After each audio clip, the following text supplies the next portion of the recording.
We hear a lot of perspectives on the Mankind podcast. Inclusion of a guest is not an endorsement of their views, and the opinions expressed here do not always represent the mission or values of the Mankind Project USA.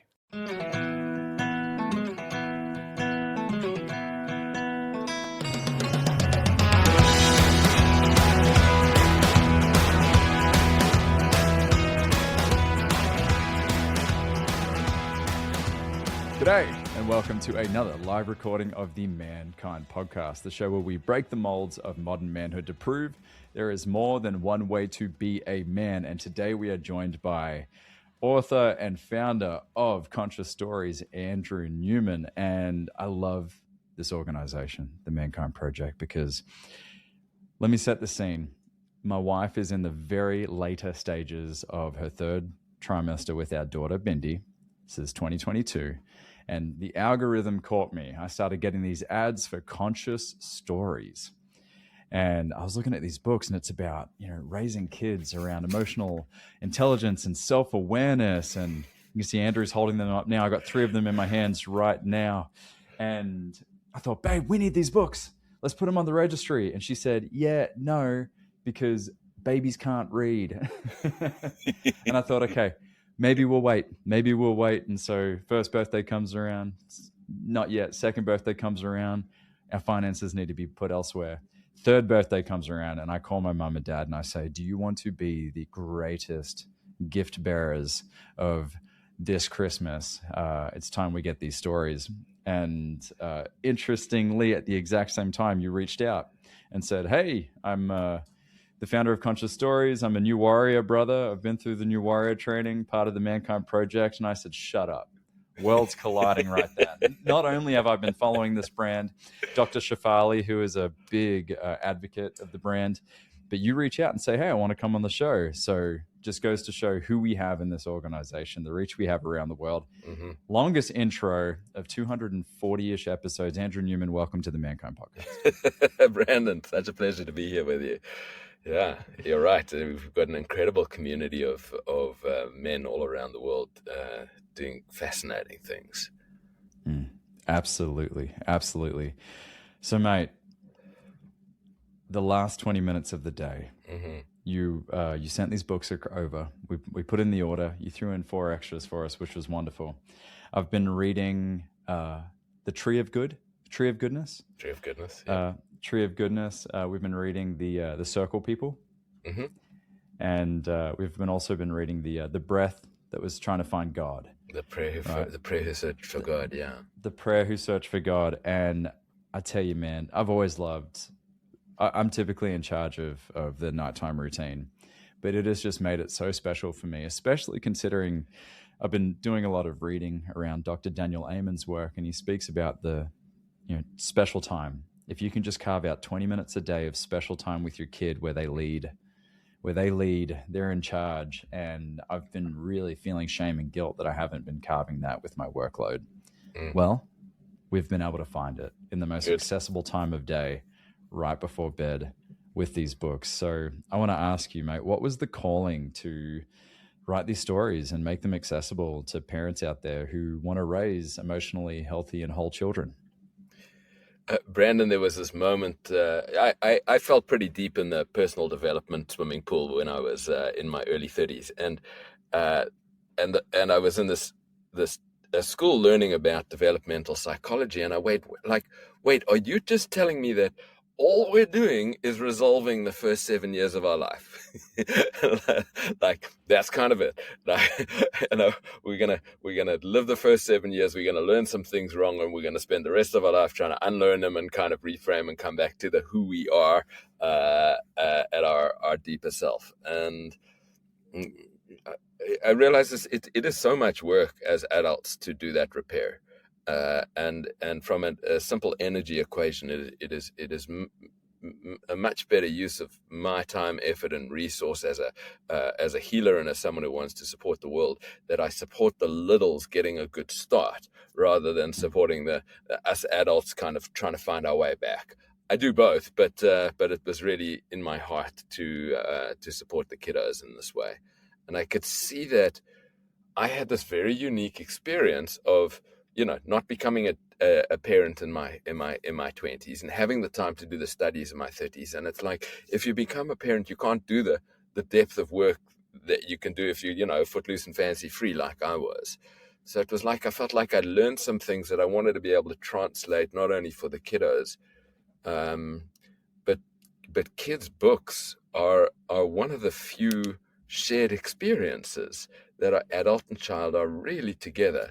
And it's like, oh, this is a medium that we can weave some goodness through. Absolutely. I mean, I think about it all the time. I'm like, how do we get to school boards? How do we get to the state level? How do we get create impact nationally so that education, weaves in social learning and teaching kids about self-awareness so that we're not doing things after the fact. I know a big charge for me when I started going into leadership in the Mankind Project was we're doing so much work after the fact. After the domestic violence, after the isolation, after the attempt on life, after the divorce, after the insert the millions of different circumstances in which men find our work. And I was like, dude, especially being 23 when I went through the training, I was like, no one looks like me. Right. Everyone can relate to me because they were my age once. And so I appreciate the guidance there, but I want some peers my age. And now I'm in my 30s. I'm like, get some younger dudes in the work.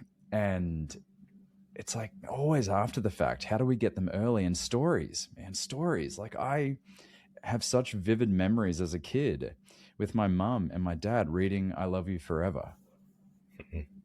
Classic book, or, any of the Dr. Seuss books that we had. Yes.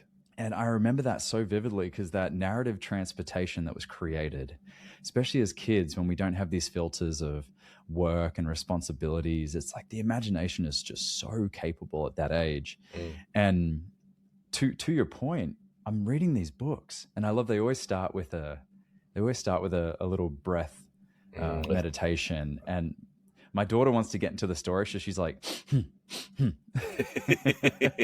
seen that before. So I'm saying it takes after her mum. So I'm getting her to slow it down, and I breathe for me, I breathe for you, I breathe for us, I breathe for all that surrounds us. And she's loving that ritual now. And I read these books and I'm going, how can I make it so that she understands this message? How do I explain this bit or explain this page? To my absolute amazement and surprise, she already gets it. Yes. The way you've written these stories, she gets it. Yeah. So we were taking a walk the other day. In the Tree of Goodness, it talks about what makes a tree good. It's like, well, they're already good. The lumps, the bumps, the bends. And we have this tree that is growing at a 45-degree angle at our property. She goes, that doesn't look like the others, but it's still good. I said, yes, that's it. And I was like, man, no heavy lift on my part. We just read the story. Right. So yeah, you're getting in early. You're getting in early with these kids, with these stories. It's capturing their imaginations and it's teaching them. And we finished that book with her saying, I am Bindi and I am good. Beautiful. And the fact that that's then becoming this internal narrative, right? That's, I mean, so many of us as adults are actually just missing that. We didn't get it kind of, it's software that as adults, it's our job to install, but how we install it is it takes a little bit of relational skill that most of us have still got to work out. And the fact is that between you reading with her and the way the book is written, she's installed it herself. And that's really the best possible solution, because you can tell someone they're great as many times as you want, that it doesn't go in until they land it and they're like, oh no, hey, I'm Bindi and I'm good. End of story. Fact. True. But now that it's known, there's less space in there for self-doubt to do the corrosive things that it does.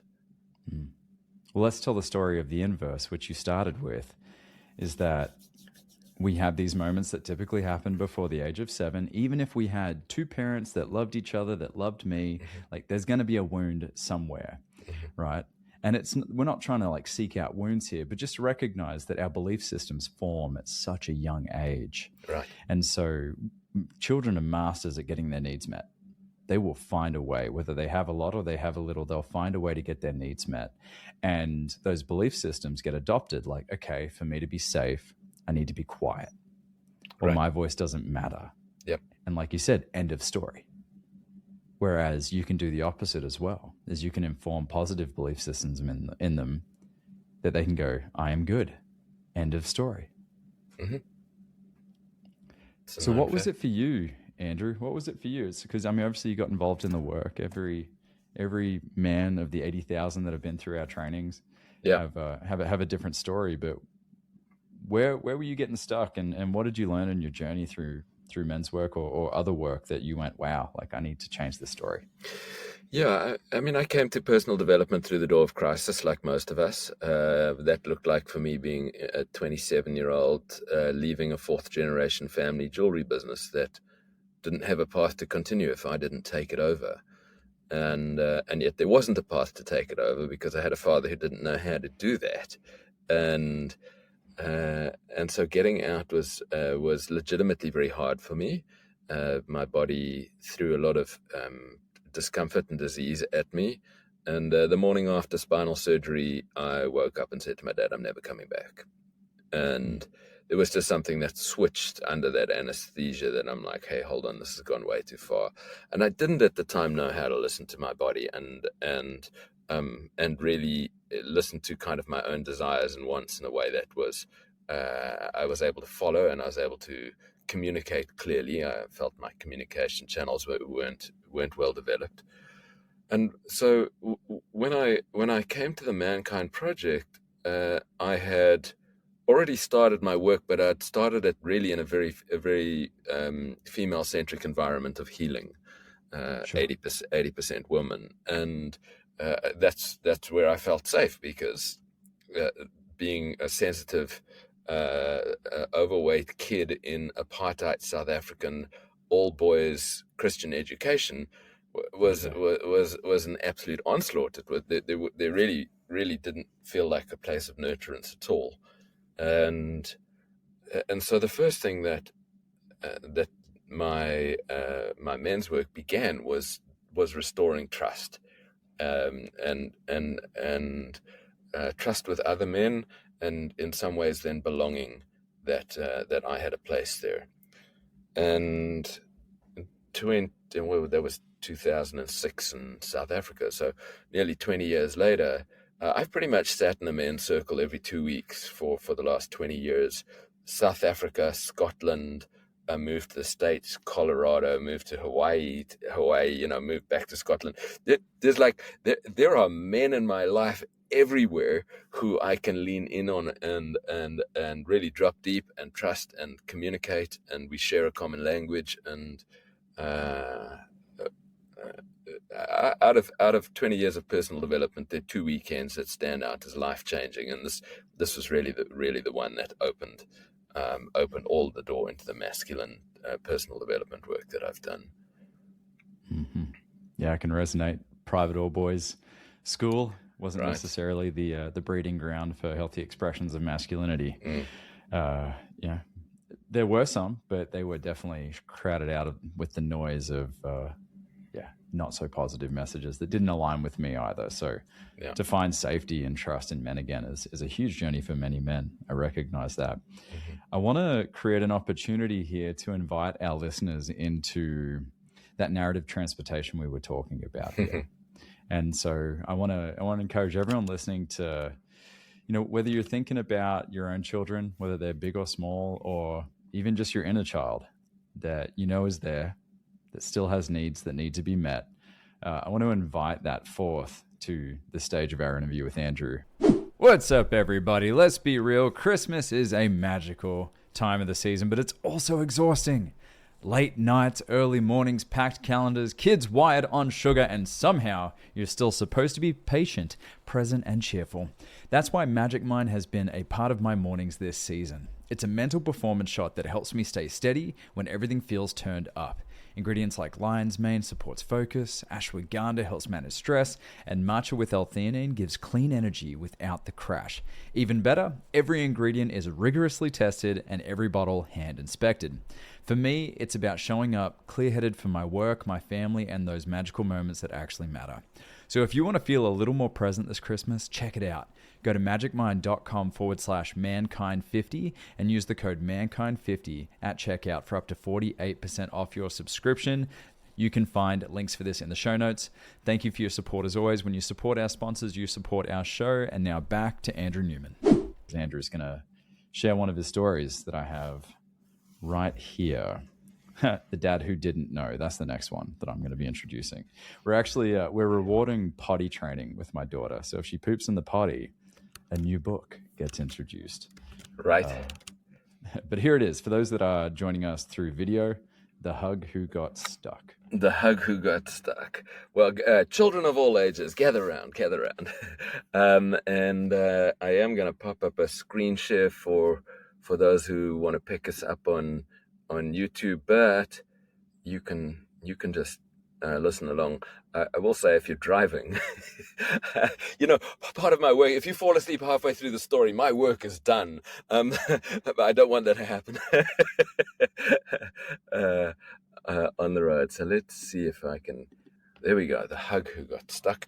And shout out to South African illustrator Alexis Aronson. She's going to take us on a journey here. So this book is dedicated to all who hug. And join me, please, for the snuggle breathing meditation. Breathing in, I breathe for me. Nice breath in. I call this the mother's breath because actually mothers get very lost into the early years of parenting and their identity shift, particularly for their first child. And so this breath is so good for them. I breathe for me. I breathe for you.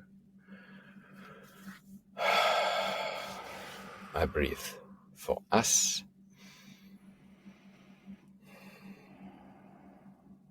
And I breathe for all that surrounds us.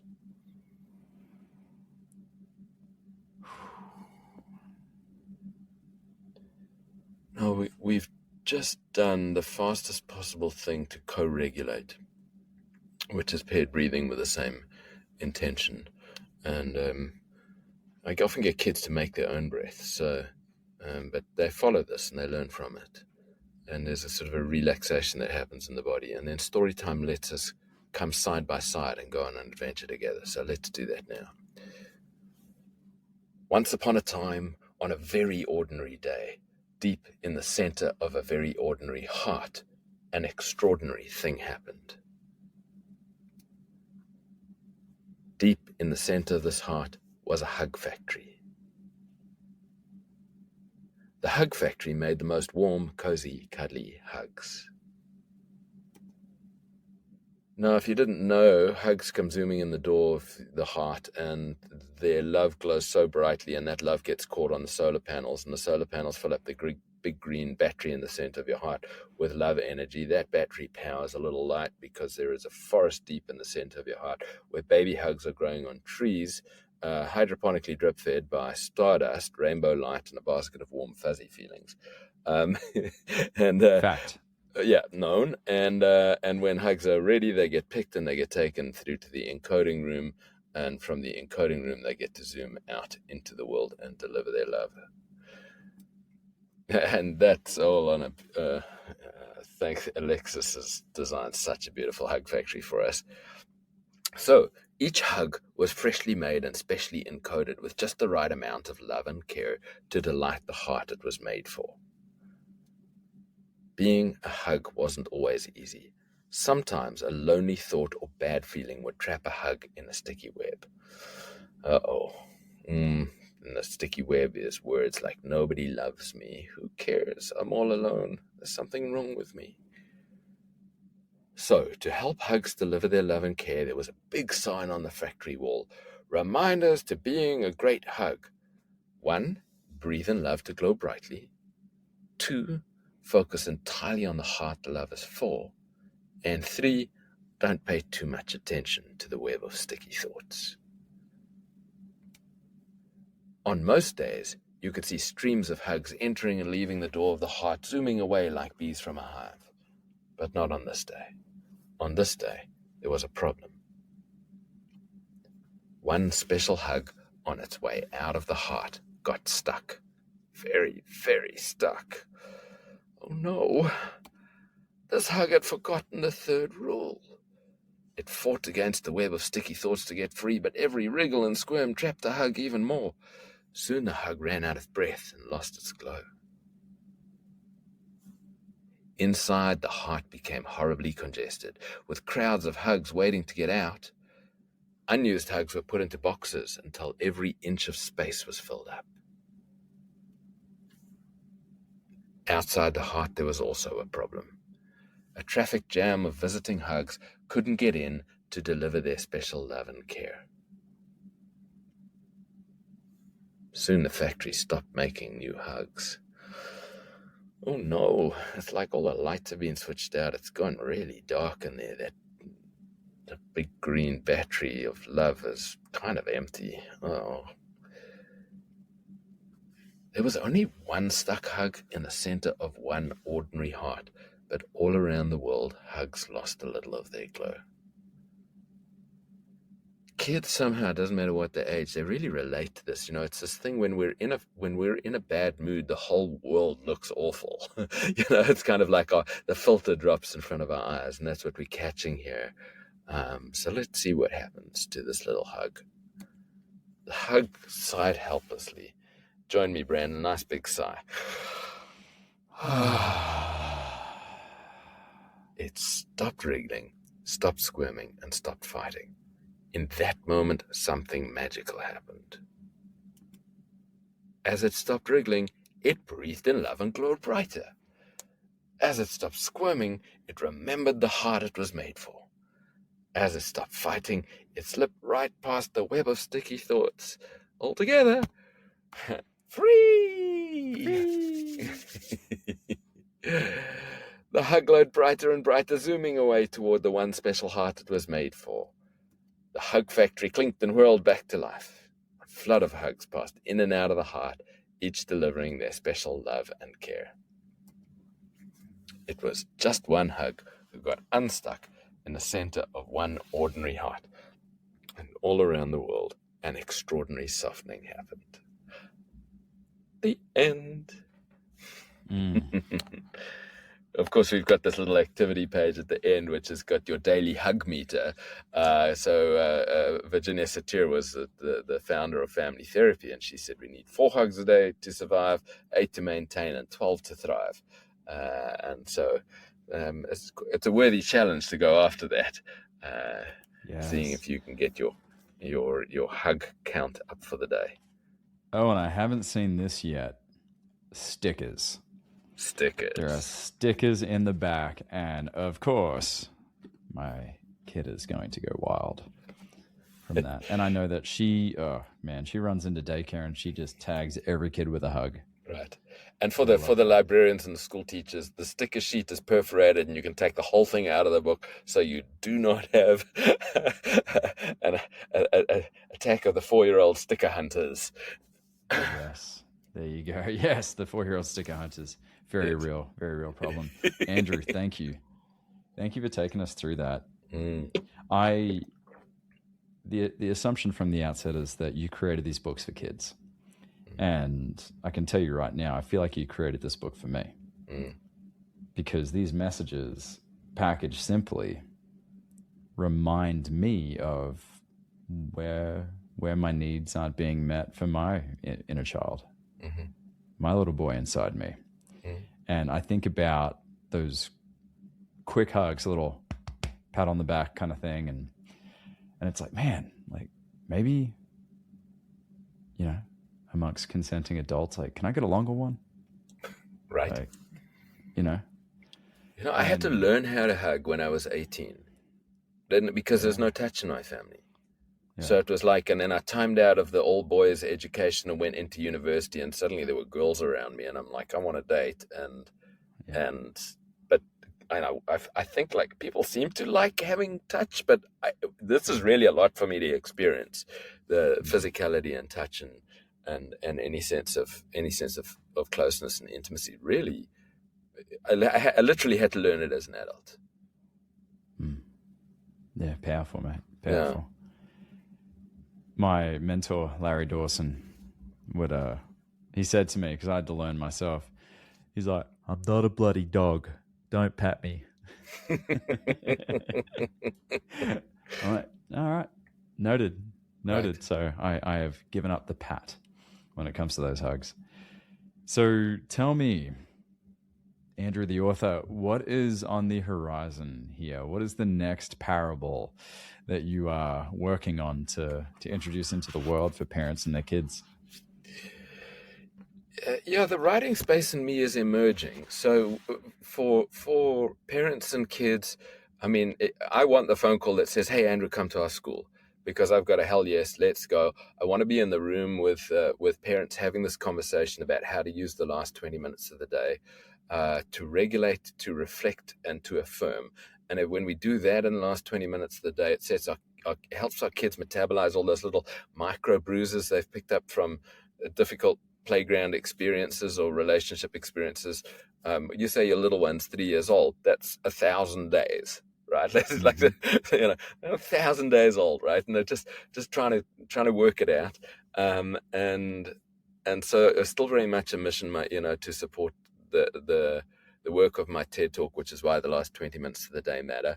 I realize I haven't written the book about it. So it's on my to-do list to write the book about the last 20 minutes of the day, what I've learned since I did my TED Talk, 8 years ago, and what I've been hearing and listening to in schools. Just a little vignette. I was in a school last week, coffee morning with the parents after drop-off, which is perfect timing. And I read The Boy Who Searched for Silence to these parents. And there was a parent in the room who burst into tears, and she realized nobody's ever read her a story. And wow.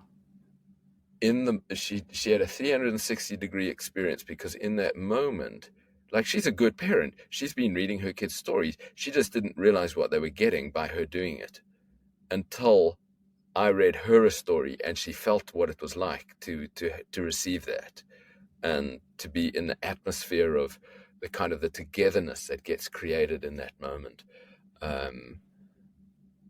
And of course, we all had a tear come out of our eyes. It was just this moment of profound connection for each other and vulnerability. And so I'm never going to stop reading stories to littles.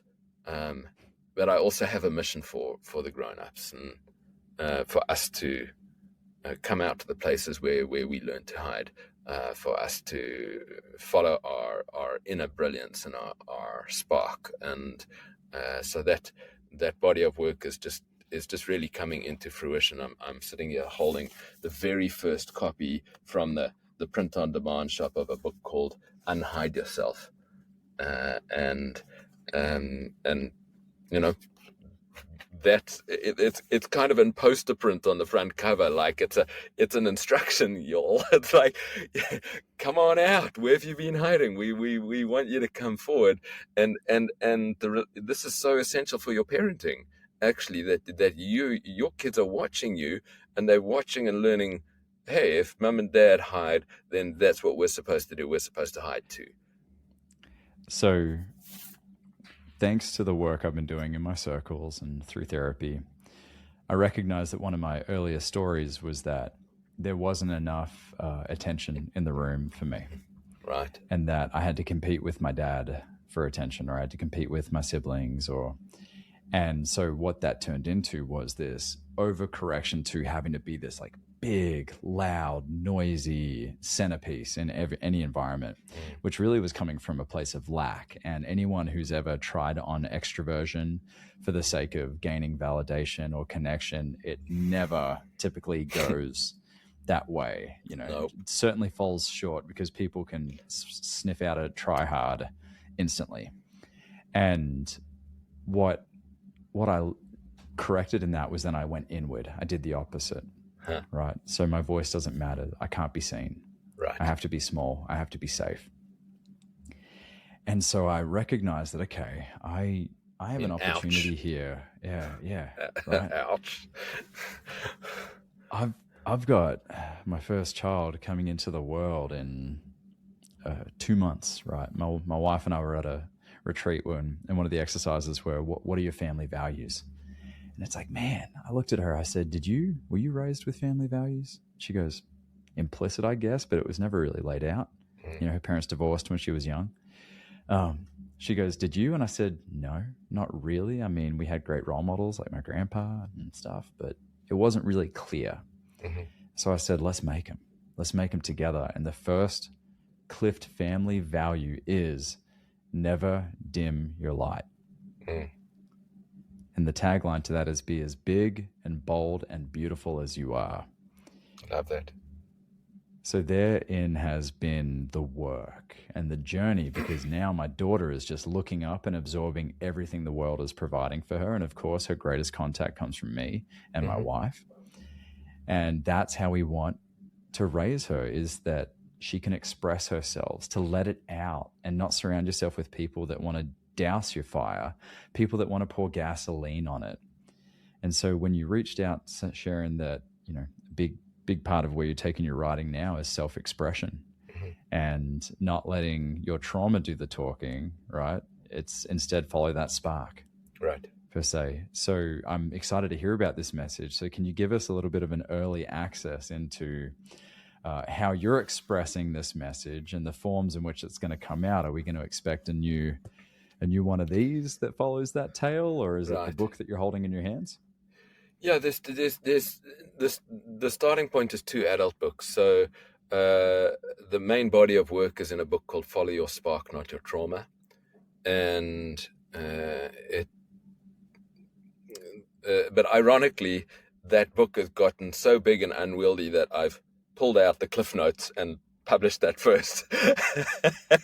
So unhide yourself, and there does seem to be a reasonable sequence. That first I must unhide myself, right, to actually come out and be seen a little bit more fully. So you can get to know me through the kids' books, but there's a little bit of a veneer, right? You actually meet me through the kids' books. You don't meet me directly in quite the same way. So these adult books are me coming face forward a little bit more, and I think that this is something for all of us. We're here to express ourselves, and to do that, it's like through the front of our body, from a somatic perspective, from an energetic perspective. Our voice comes out forward, our hands move in a forward direction, our heart radiates forward, and in all of the learning that I've had about energy healing, it's like that directionality actually gets distorted by all of these defensive patterns that we talked about.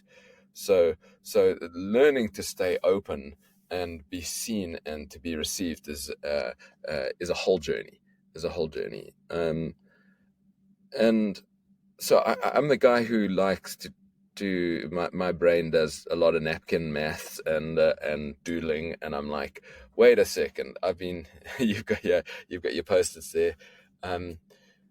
I spent a lot of time out on the streets in the UK at a time, inviting people to write poetry, a little spontaneous creativity project that started after the Haiti earthquake, when I begged for poetry for the people of Haiti. And this alter ego of the poem catcher was born, but I just finished 4 years at an energy healing school. So I was watching brilliance and essence or soul or spirit or that expressive thing move through people or not move through people. And it's really been something that I've geeked out over. When does it move? When doesn't it move? In me, in others, in my clients. So this is what I've been mapping in a way that in the last couple of years of running workshops around it and showing people what I think it is.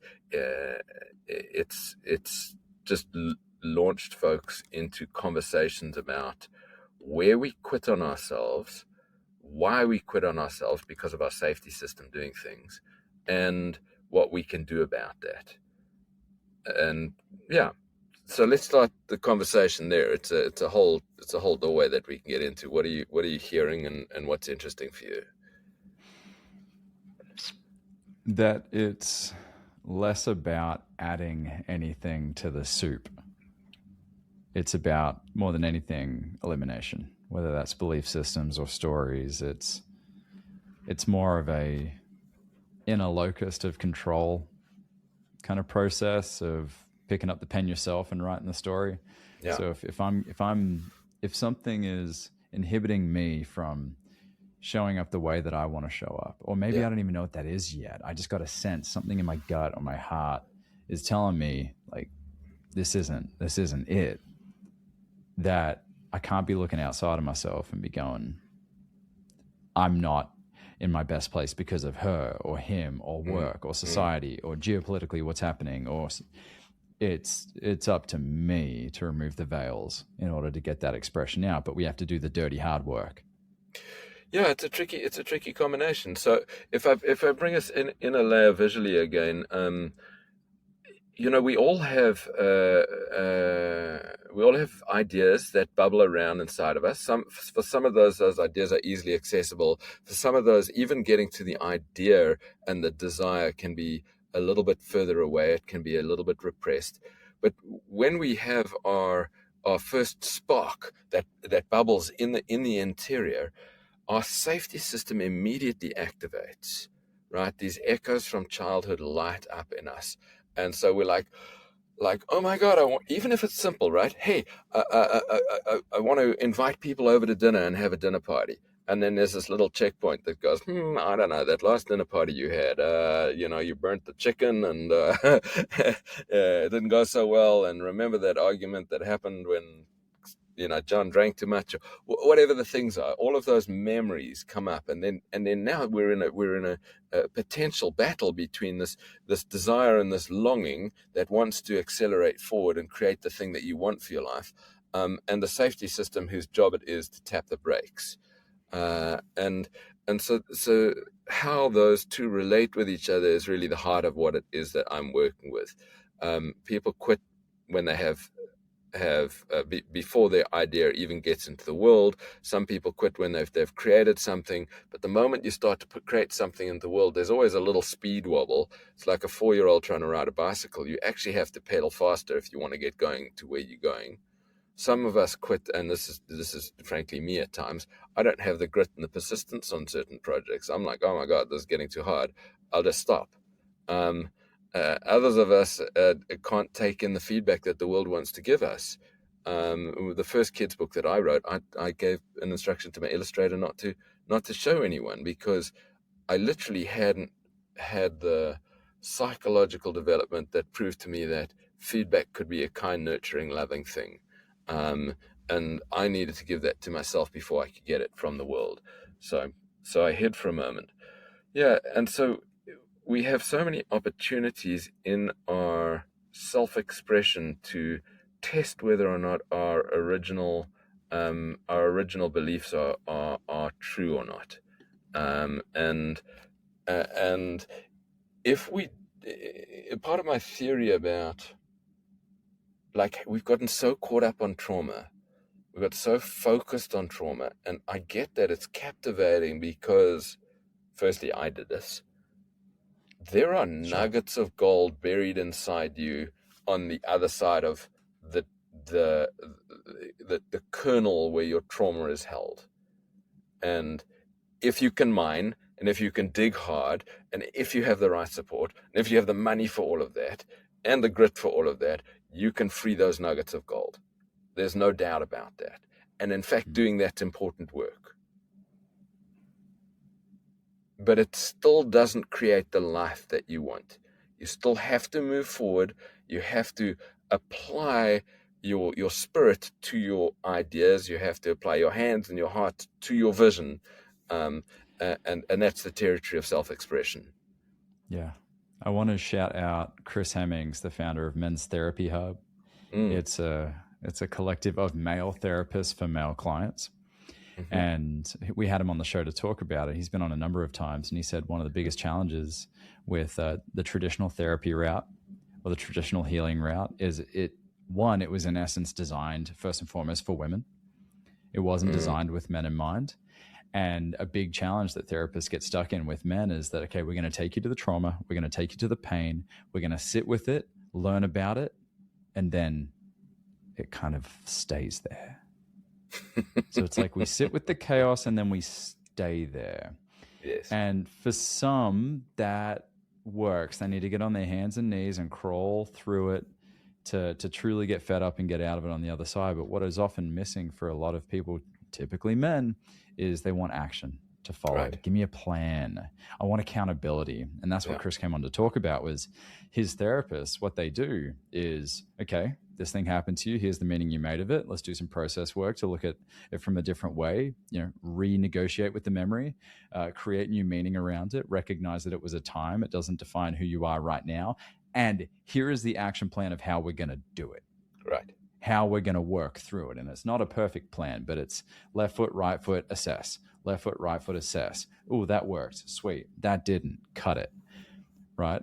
And so it sounds like in many ways what you're talking about is providing opportunities for your listeners and your audience to proactively navigate and move through their stories and be able to change them around so that when they get those sparks, they don't get caught with, oh, I can't do that because of this thing or that thing, or my voice doesn't matter, or no one's going to listen to me, or whatever. It's like, no, it comes in and you go, I see you, you pesky little shadow. I see you, you pesky little, I see how you've shown up in my life before, but I'm not going to let you grab the steering wheel now.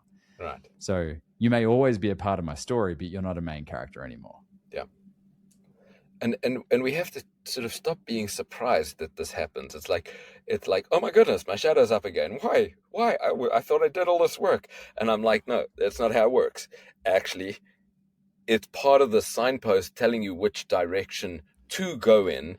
It just tells you by putting a stop sign up, and it's like, oh wait, this is a misleading sign. But it's if we learn how to read the signs, we can move towards what we want. Yeah, you really don't need to. It's not a bug; it's a feature. Exactly. Right. That's so nicely said. It's really not a bug. It's not a flaw in the system. The system is designed in this way, and it's like we all have a safety system, and we all formed our safety system before we were 7. In a moment when we were taxed and overwhelmed and under-resourced, and we decided some things about the world and how we should be in it. I mean, and now we let that drive the car. This is madness. My niece, my brilliant niece, who is 14 years old and already doing college classes, at the age of 12, Uncle of the Year, I gave her Man's Search for Meaning, because she was super interested in the Holocaust. And I said, God, you want to read a book? Yep. This is, Viktor Frankl's book is the one to read. Huge impact on her. She loved it.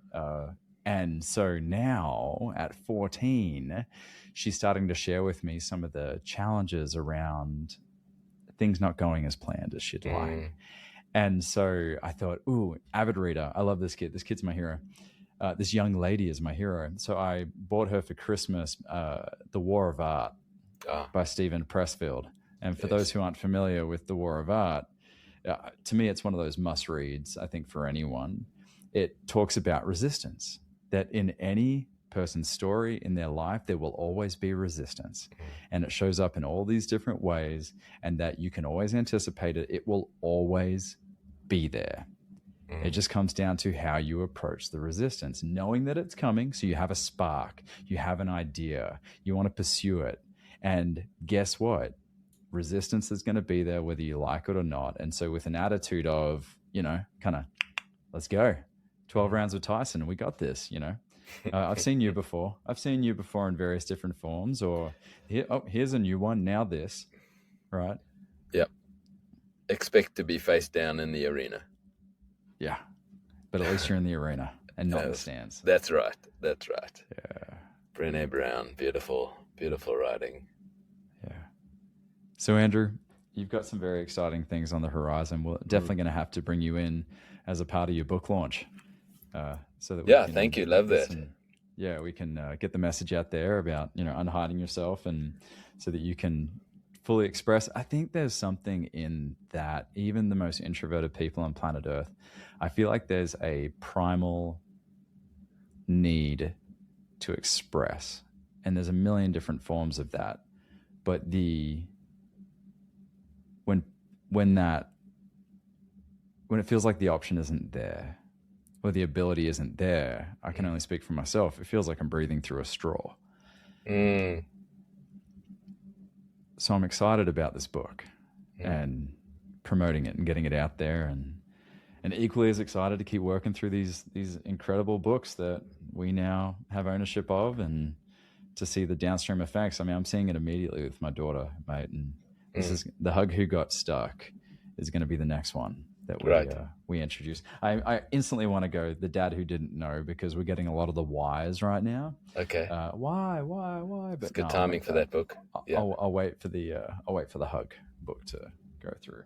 I like how you sort of drip feeding them in a way, and it's good. I mean, there's 24 books in the collection, and there's wisdom spread out across these stories that you'll be revisiting at different ages. I mean, you used the word parable earlier. It's like stories have that ability. You come to them with one awareness now and another awareness the next time you read them.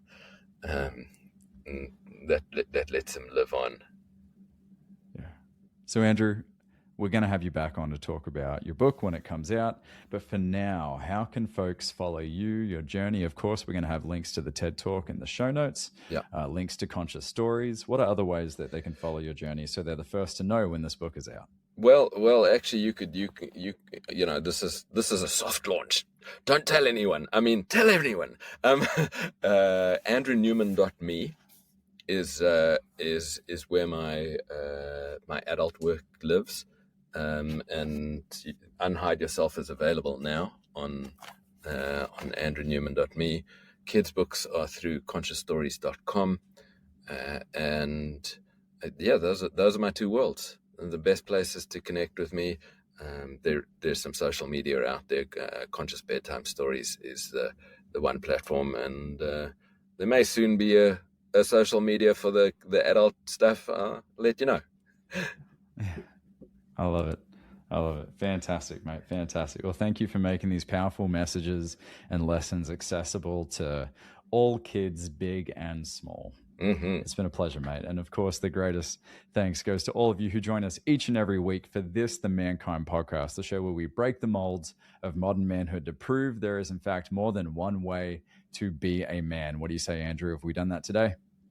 Well, we got two very unique men here in this room, and hundreds and thousands of unique men and women listening who each have their own creative spark, who each have their own way to express it.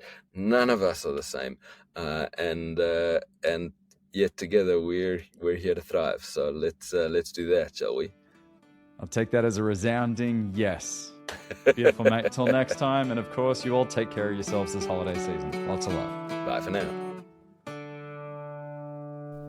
This has been another episode of the Mankind Podcast, produced in association with the Mankind Project USA.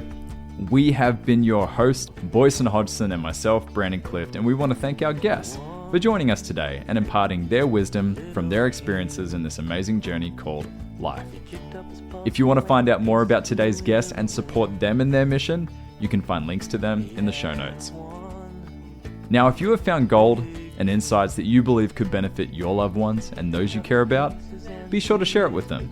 And of course, we are always grateful for a rating and review of the show on iTunes. Now, above all else, we've got to thank you, the listener, because through your attention and your support, you have made it possible for us to let men all over the world know that they are not alone and that there is more than one way to be a man. And if something in this episode has touched you, then perhaps it is the call to action to get involved in men's work. With live trainings happening constantly and in-person trainings happening all over the world, the Mankind Project definitely has something for you. Now, if you've enjoyed the music in this episode and all of our episodes, be sure to check out Jim Donovan and the Sun King Warriors. I have links to them in the show notes. And lastly, just know, what it means to me to be a man is completely different than what it means for you. That is the beauty of this journey. So if you are looking for guidance, support, and community as you begin to unpack and dive deeper into your men's work journey, then you know where to find us. Same place, same time, next week. Lots of love. We'll see you then.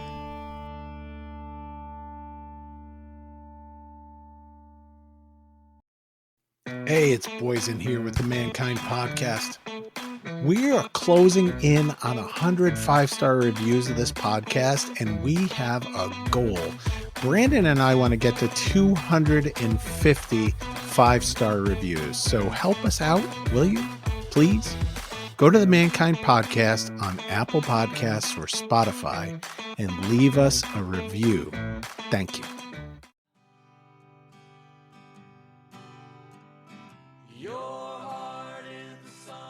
Hey, it's Boysen. On the Mankind Podcast, we've brought some incredible guests on to talk about the importance of doing the work to improve our mental and emotional health. And here's the truth. Multiple times over the last 25 years, I've had the help of one-on-one work with some amazing therapists. For me, for my wife, for both of us as adoptive parents, and for our kids. The Mankind Project and Men's Group, though awesome, are not a substitute for professional mental health support. And so I'm thrilled that the Mankind Podcast now has BetterHelp as a sponsor for the show. BetterHelp works online. It asks you what you're working on and then matches you for live one-on-one sessions with a licensed therapist, someone trained to work with you, listen, and offer helpful insights. I'm using BetterHelp. It's super easy, and I like what I'm getting. If getting one-on-one support in the comfort of your own space feels like a good direction for you, I invite you to check it out. Go to the link in the show notes or betterhelp.com/mankind. And if you sign up, you'll get 10% off your first month of therapy.